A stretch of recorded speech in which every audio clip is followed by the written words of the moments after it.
capítulo 13 de Apocalipsis.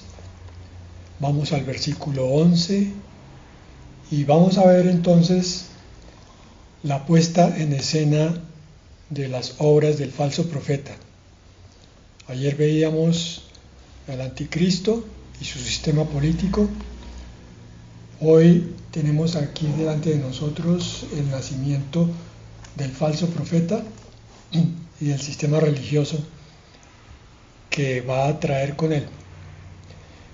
La figura del falso profeta que va a venir nos advierte que en este preciso momento hay muchos anticipos de ese capítulo 13 de Apocalipsis en cuanto a predicadores, profetas y maestros falsos. Pero este capítulo entonces nos lleva a pensar a quién creemos, porque no se trata de recomendar a tal o cual predicador, sino realmente es a Dios, el que quiere seguir el camino de la verdad. Se encomienda en oración al corazón de Dios, al corazón de Jesucristo, al corazón del Espíritu Santo, y le pide que lo mantenga en la doctrina correcta. Por tanto, esa es la parte de Dios, pero la parte del creyente es estudiar la palabra. La única forma de distinguir un billete de 100,000 falso es conociendo los billetes de 100,000 verdaderos. La única forma de saber dónde nos están enseñando la mentira y dónde la verdad es cuando nosotros mismos hemos estudiado, meditado, digerido la palabra de Dios.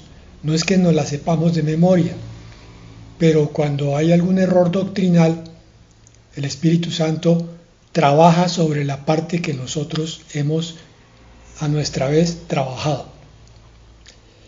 Nos cuestiona entonces también sobre lo que creemos, es decir, cómo está nuestra fe, porque sin darnos cuenta se nos habían agregado cosas que no son bíblicas.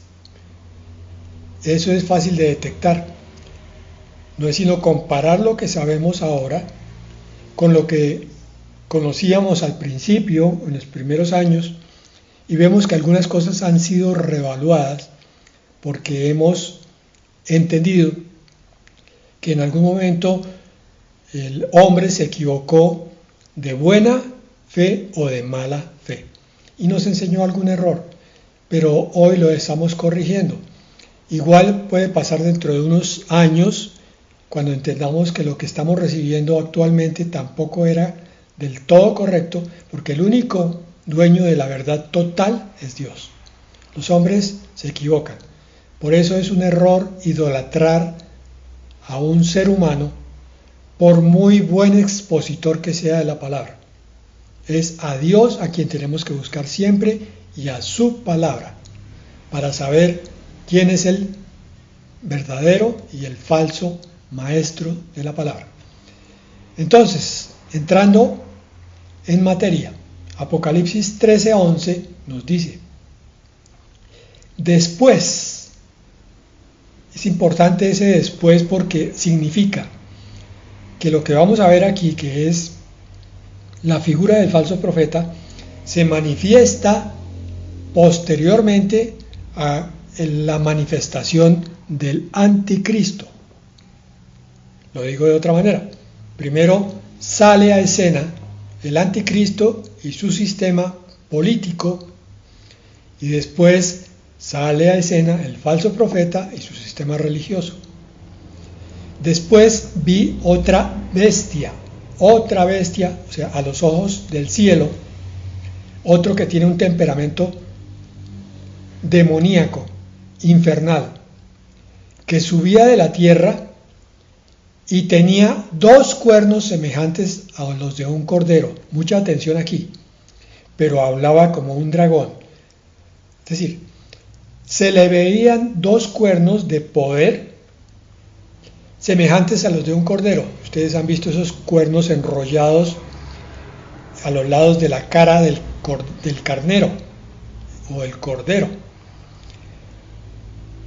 Esta bestia aparenta ser un cordero, aparenta su mansedumbre, su docilidad, su servicio y todas las otras cosas que caracterizan a este cordero, pero hablaba como un dragón. Entonces, Mateo 7:15 nos dice: cuídense de los falsos profetas que vienen a ustedes disfrazados de ovejas, en este caso de cordero, pero que por dentro son lobos rapaces que hablan como dragón. Entonces, ¿cuánto les dura la apariencia inocente a estos falsos predicadores? Simplemente a estos falsos corderos, simplemente hasta que les aparece el hambre, hasta que se les muestra el hambre de poder, el hambre de popularidad, el hambre de vanidad, el hambre de dinero. Se muestra y vemos que no estábamos delante de un cordero. Lo que quiere decir que en el mundo satánico hay dos manifestaciones. Por un lado, la manifestación de la apariencia, ojo con esto, y por el otro lado, la manifestación real, que sale con el tiempo. Es importantísimo tener eso en cuenta, mis hermanos. No podemos andar por el mundo diciendo, no, es que fulano parece tan buena gente, es tan estudioso, es tan manso, porque eso puede ser apariencia, puede que sea real, pero la prueba del tiempo y la prueba del fruto son las que nos van a mostrar quién es quién. Pero en la vida cristiana, al contrario de la vida satánica, solo debe haber una manifestación integral y única, es decir, la persona hace lo que dice, piensa lo que hace y lo que dice, y su testimonio es uno solo, una sola dirección. Importantísimo, no solamente para los predicadores, sino también para las ovejitas, para los corderitos recién llegados, que aprendan a ser íntegros, a decir siempre la verdad, a ser leales a lo que dicen y a lo que prometen, a comportarse según lo que creen y a vivir con una vida de testimonio si se están congregando alrededor de la palabra de Dios. Eso es una vida integral, no una vida doble, porque eso es de el mundo oscuro. Romanos 16:18 dice: porque tales personas no sirven a nuestro Señor Jesucristo, sino a su propio vientre, y con palabras suaves y lisonjeras engañan al corazón de los ingenuos. ¿Quiénes son los engañados en este versículo? Los ingenuos. No pequemos de ingenuidad. Porque estos lobos disfrazados de oveja lo que buscan es satisfacer sus apetitos, su propio vientre. Y entonces usan palabras que parecen de cordero, en principio, pero que finalmente se detecta que son de dragón, del diablo. Segunda de Corintios 11:13 al 15. Miren, el que conozca esta palabra no va a ser engañado, y si lo es momentáneamente, no lo va a ser definitivamente. Pero ¿qué vemos hoy? Tristemente, muchos cristianos engañados. ¿Por qué? Porque no conocen esta palabra ni ninguna otra. No la estudian. Segunda de Corintios 11:13 al 15 dice: porque ellos son falsos apóstoles, obreros fraudulentos, que se disfrazan de apóstoles de Cristo. Yo me temo que muchos cristianos no saben que en la propia iglesia del Señor hay obreros fraudulentos, disfrazados. No lo saben, porque no han leído. Continúa, y esto no debe sorprendernos, porque hasta Satanás mismo se disfraza de ángel de luz. Tan bonito. ay, tan resplandeciente, tan luminoso, tan blanco, y era Satanás. Pero el cristiano incauto cayó en la trampa, porque no estaba aprestado por la palabra de Dios. Así que tampoco es una sorpresa que sus ministros se disfracen de administradores de justicia, pero como son sus obras, será su fin. Sí, van a caer finalmente, pero al principio han hecho caer a muchos. Hermanos, tenemos iglesias hoy, por doquiera,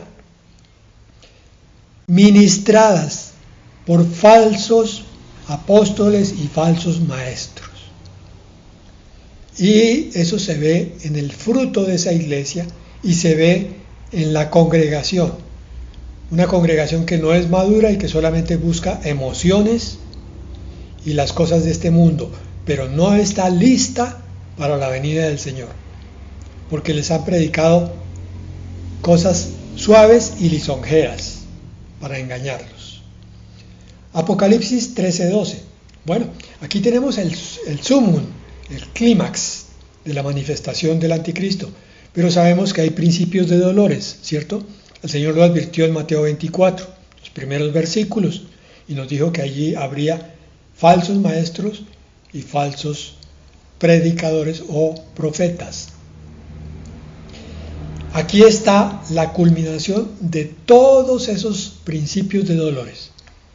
Versículo 12 de Apocalipsis 13 dice: y ejerce todo el poder de la primera bestia, o sea, del anticristo, en presencia de ella, y hace a la tierra y a los moradores de ella rendir homenaje a la primera bestia, cuya llaga de muerte fue curada. Decíamos que el falso profeta es la figura del Espíritu Santo. ¿Y cuál es el ministerio del Espíritu Santo? Mostrar al Hijo de Dios, darle la gloria al Hijo de Dios. Muestra lo que es mío, dijo el Señor Jesucristo. Aquí el falso profeta, como figura blasfema del Espíritu Santo, hace lo mismo hacia el hijo de Satanás. Se enfoca en glorificar al anticristo, cuya llaga de muerte fue curada.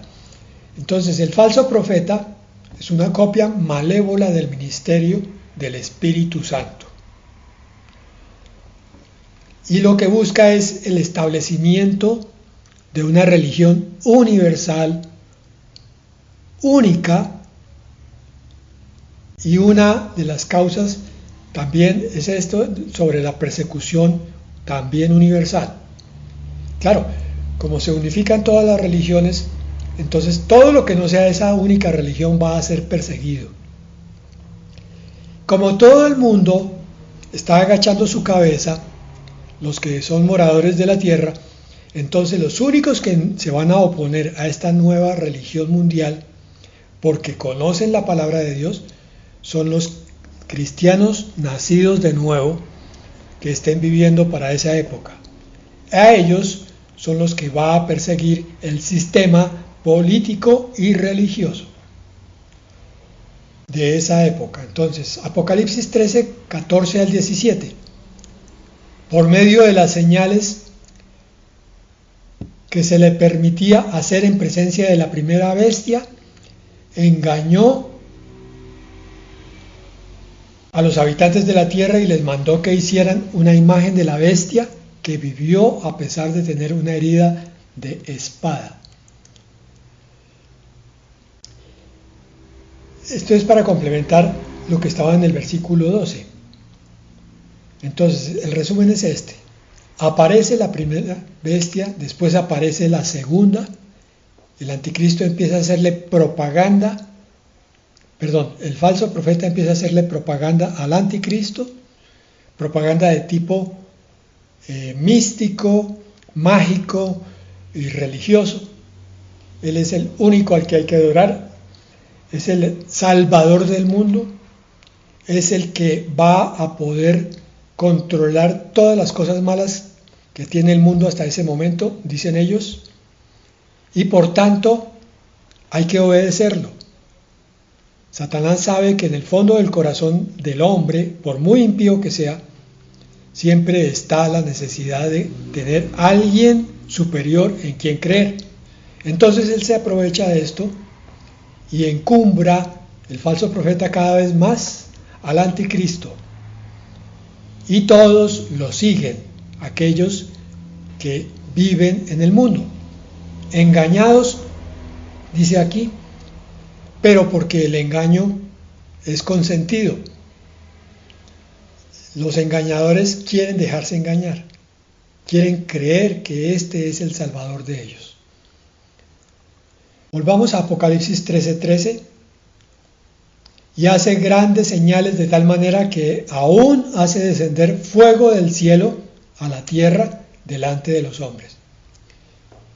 ¿Qué pasa aquí? Pues que el Señor Jesucristo hizo grandes señales como prueba de su ministerio divino. Satanás copia el modelo. Entonces, los hombres que no quieren conocer la palabra siempre buscan las señales. Y ustedes van a ver iglesias que giran alrededor del milagro, de la caída, de las manifestaciones sensibles, físicas, del mover del Espíritu Santo.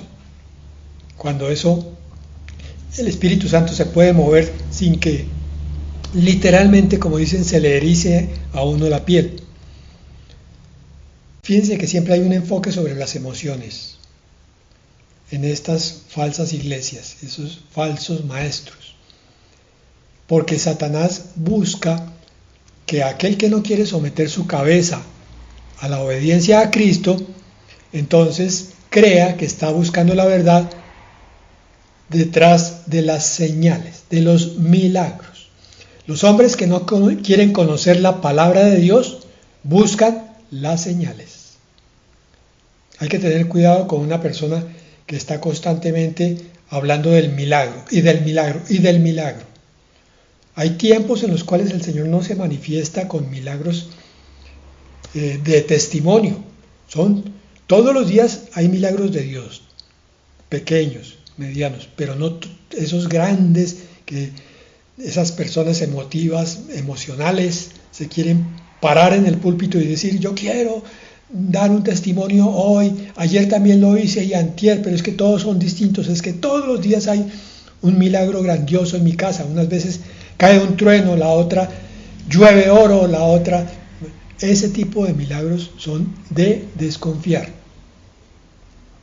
Por eso es tan peligrosa una pseudo iglesia con señales y con predicación acomodada. ¿Ya vimos? Predicación suave y lisonjera. Éxodo 7:11 dice: pero el faraón llamó también a los sabios y hechiceros de Egipto, y con sus encantamientos ellos hicieron lo mismo que había hecho Moisés. Miren, el diablo hace señales, el diablo hace milagros. O sea, no todas las sanidades, las caídas al suelo, la lluvia de oro, como dicen algunos, las muelas nuevas que salen de oro, no todo eso es del cielo. De hecho, pocas de esas cosas son del cielo. Mateo 24:24 dice: porque surgirán falsos cristos y falsos profetas y harán grandes señales y prodigios, de tal manera que, de ser posible, engañarán incluso a los elegidos. Aquellos que están bien preparados, están bien cimentados y maduros sobre la roca, no van a caer, pero los otros, los que han descuidado su propio crecimiento y la enseñanza de la palabra, es muy probable que caigan en las trampas, porque son muy espectaculares, son asombrosas a veces. Segunda de Tesalonicenses 2:9. La llegada de este inicuo, que es obra de Satanás, vendrá acompañada de gran poder y de señales y prodigios engañosos, Cuando salga el anticristo va a haber milagros por todas partes. Todo el mundo va a estar hablando de señales y prodigios, noticieros, las redes sociales, las reuniones familiares. Versículo 10 de 2 de Tesalonicenses 2 dice: y con toda falsedad e iniquidad para los que se pierden, por no haber querido recibir el amor de la verdad para ser salvos. Tenemos entonces una atmósfera muy pesada a nivel espiritual. Muchos estarán aparentemente buscando vidas espirituales, pero en el fondo no quieren sino calmar conciencia y por tanto se van a dejar guiar por caminos equivocados. Y esto va a ir aumentando a medida que se acerca el momento de la salida del anticristo. Apocalipsis 13, 14, ya lo leímos, lo volvemos a leer junto con el 15. Y engaña a los moradores de la tierra por las señales que le ha sido dado hacer en presencia de la bestia, mandando a los moradores de la tierra que hagan la imagen de la bestia que tiene la herida de la espada y vivió. Aquí nos vamos a enfocar en la imagen de la bestia. Versículo 15. Y le fue dado que diera espíritu a la imagen de la bestia, para que la imagen de la bestia hable, y hará que cualesquiera que no rinda homenaje a la imagen de la bestia sean muertos. Bueno, como finalmente el anticristo, aunque tiene el poder del diablo, no va a poder estar presente en todos los lugares del mundo, se requiere que todos los lugares del mundo tengan una manifestación de este anticristo para que todo el mundo pueda ser gobernado. Entonces, de alguna manera Satanás busca crear una imagen del anticristo a través del falso profeta. Cuando la fe no es verdadera, oigan esto, se sustenta en señales externas e imágenes. Un recién llegado a la iglesia cristiana le es difícil aceptar que sus imágenes que trae de la religión tienen que ser sacadas, porque él ha depositado durante muchos años su fe sobre eso físico. Y cuando llega a la iglesia cristiana tiene un shock, que es que no hay nada físico de lo cual agarrarse para creer en un Dios invisible. Y esa es una prueba de fe grande. Pero con el tiempo todos los verdaderos creyentes van abandonando sus creencias religiosas y van entregándose a la verdadera fe. Pero Satanás sabe explotar esto en aquellos que no tienen la fe verdadera. Y entonces crea una imagen. Y esta imagen la va a reunir con señales milagrosas tan poderosas que va a sorprender a muchos incautos, muy inteligentes inclusive. Quizá sea esto de lo que estamos hablando una forma más evolucionada de lo que estamos viendo ahora como el boom, que es la inteligencia artificial. De pronto mezclada con las técnicas de hologramas, que son también esas imágenes que están empezando a tomarse la publicidad en pantallas gigantes donde se ve la aparición real, entre comillas, de animales o de figuras de cualquier orden. Aparecen en el espacio como si estuvieran ahí, pero son simplemente imágenes electromagnéticas creadas a través de los medios de comunicación. Estos hologramas podrían generar una imagen de la bestia y a través de la inteligencia artificial hacer que pareciera que está viva y que hablara sola.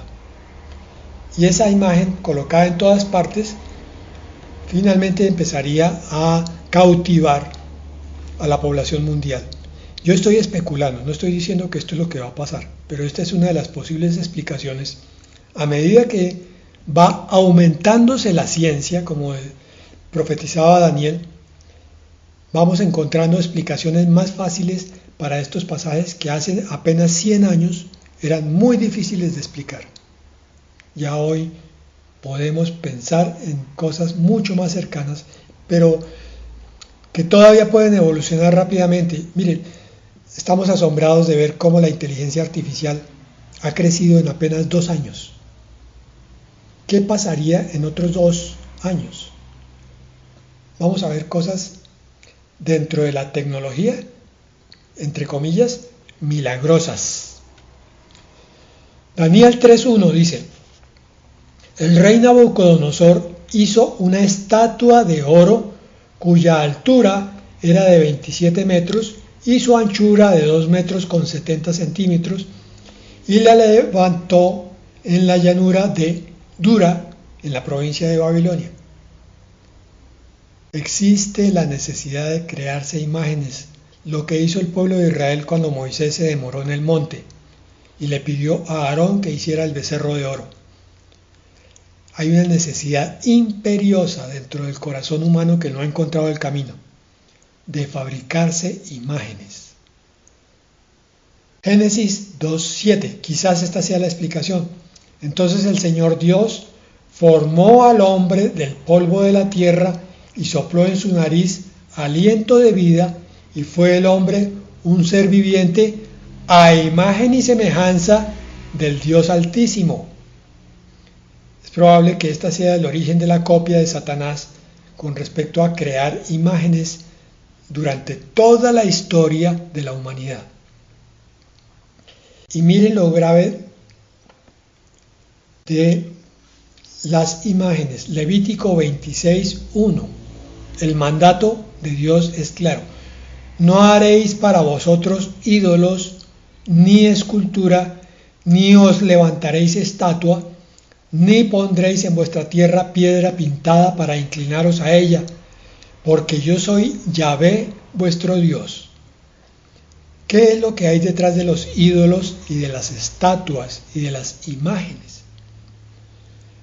Pues simplemente que es una advertencia de Dios, no es un capricho, porque Dios sabe cómo Satanás usa para hacer daño, para cautivar hacia la maldad y hacia la mentira a los hombres.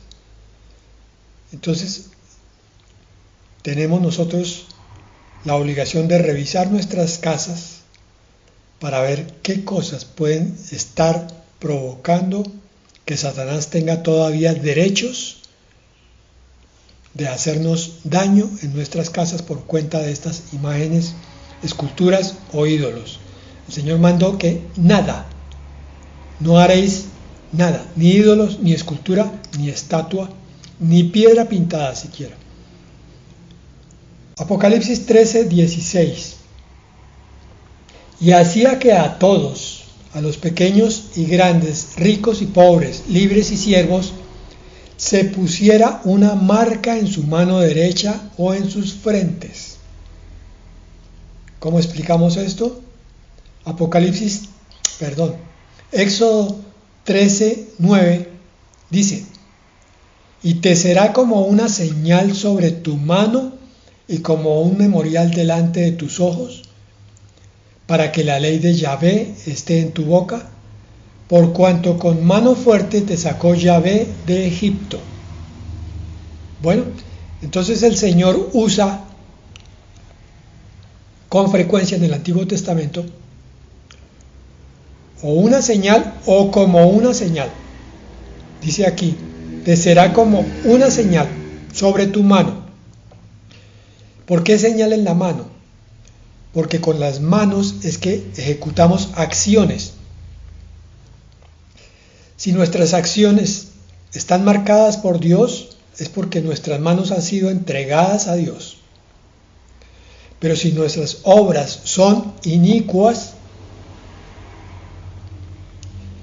es porque todavía Satanás tiene poder sobre nosotros y nos tiene como si tuviera marcadas nuestras manos. En Deuteronomio 6:6 al 8 está todavía más completo esto, miren. estas palabras que yo te mando hoy, ¿cuál? La Escritura, estarán sobre tu corazón, guardadas allí como un tesoro, y las repetirás a tus hijos. Claro, si las quieren recibir, porque si no las quieren recibir, no tienes la obligación de andárselas repitiendo.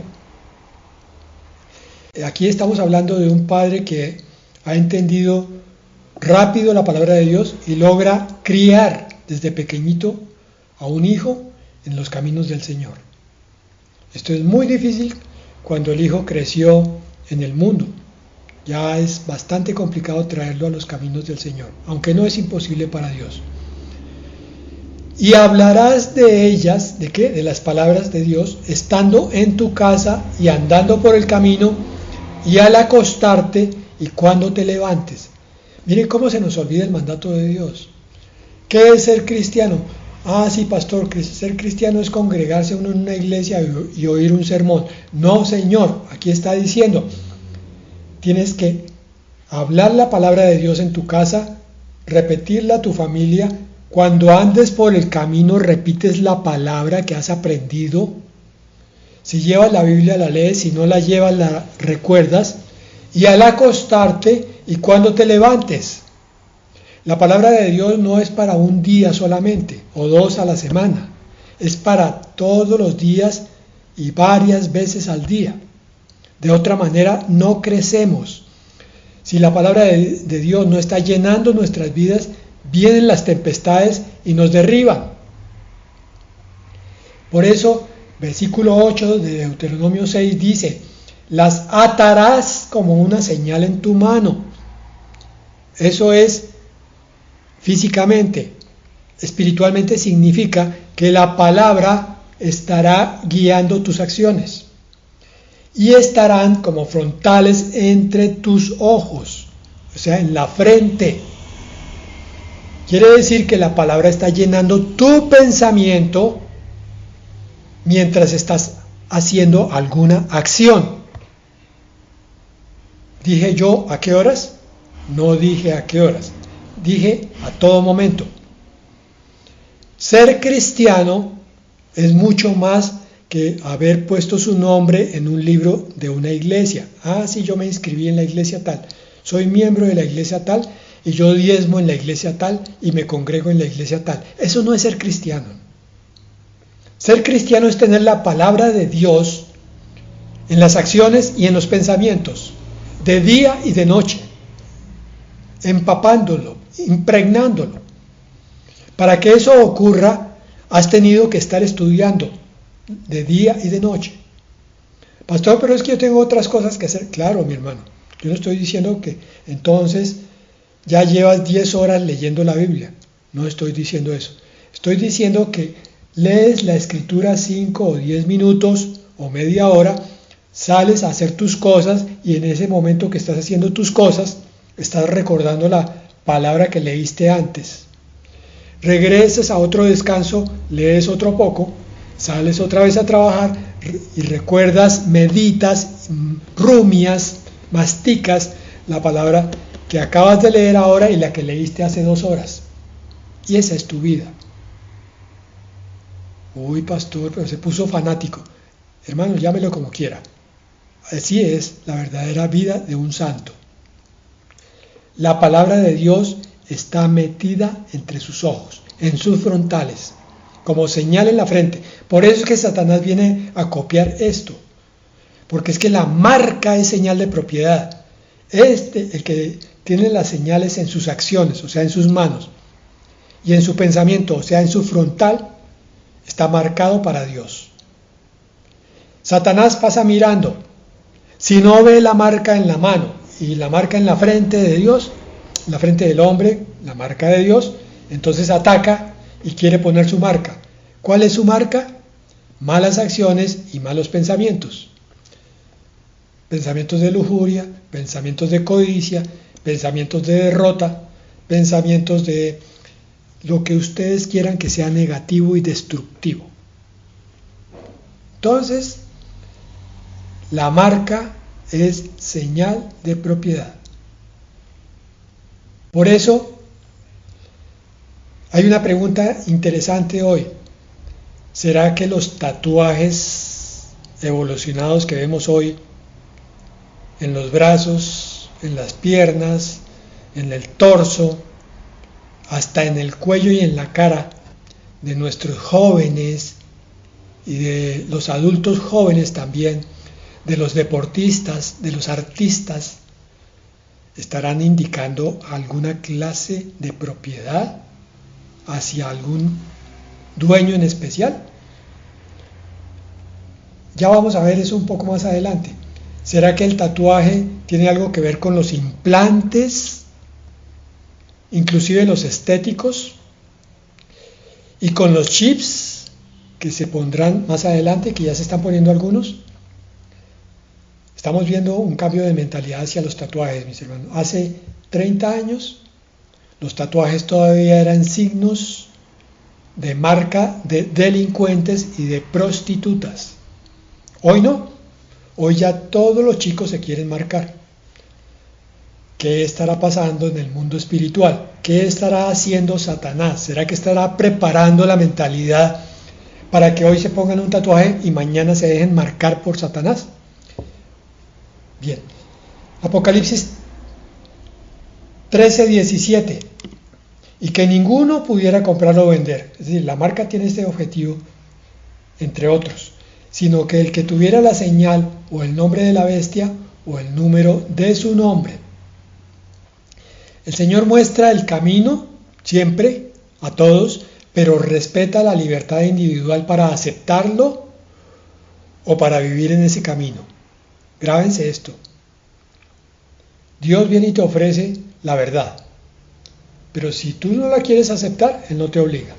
En cambio, el diablo no dice nada sobre su camino, pero siempre quiere mantener a los suyos como esclavos, controlados en todo. Ojo con el control. Ojo cuando nuestra personalidad quiere mantener un control sobre los demás. Tenemos que vigilar esa parte de nuestro ser, porque sin darnos cuenta se va desarrollando. Y ese control lo hace Satanás, no lo hace Dios. Así que veamos más sobre la marca. Apocalipsis 3:12. Al que venciere, dice el Señor, yo lo haré columna en el templo de mi Dios y nunca más saldrá de allí. Y escribiré sobre él el nombre de mi Dios y el nombre de la ciudad de mi Dios, la nueva Jerusalén, la cual desciende del cielo de mi Dios, y mi nombre nuevo. Entonces el Señor coloca su marca de varias maneras. Pero Levítico 19:28 dice, no harán incisiones en sus cuerpos. Esta versión me gusta porque lo dice claramente, a causa de algún difunto, ni grabarán tatuajes sobre ustedes. Yo el Señor. En otras versiones dice marcas simplemente, pero no queda muy claro. Para mí los tatuajes están prohibidos en el libro de Levítico. Y están prohibidos porque son advertencia de que pueden convertirse en marca de la oscuridad. Apocalipsis 13:18 para terminar. Aquí hay sabiduría. El que tiene entendimiento calcule el número de la bestia, porque es el número de hombre, y el número de ella es 666. Este versículo ha sido muy discutido. Yo no quiero dar mi opinión. Voy a dar el comentario de uno de los que yo considero de los grandes maestros de la palabra hoy en día, que todavía está vivo, John MacArthur. Dice él así, voy a leer todo lo que él escribió con respecto a esto. Este es el número esencial de un hombre. El número 6 está justo por debajo del número perfecto de Dios, que es el 7, por lo cual representa la imperfección humana, el 6. El anticristo será el humano más poderoso que el mundo haya conocido, pero no dejará de ser un hombre, o sea, un 6. La expresión máxima del poder humano y demoníaco es el 6 porque no es perfecto como el de Dios. La repetición triple del 6 será una forma específica de identificarlo por el valor numérico de un nombre humano que podría equivaler a 666. En muchos lenguajes, incluido el hebreo, el griego y el latín, las letras tienen equivalentes numéricos. No obstante, como el texto revela muy poco, oigan esto, acerca del significado de este número, no es prudente especular más allá de lo que dice. ¿Cuándo vamos a saber qué es lo que significa el 666? Cuando el anticristo se haya manifestado. Antes, todo lo demás es especulación. Así que dejémoslo quietico por ahora. Simplemente es la Trinidad imperfecta. ¿Ok? Amén y amén.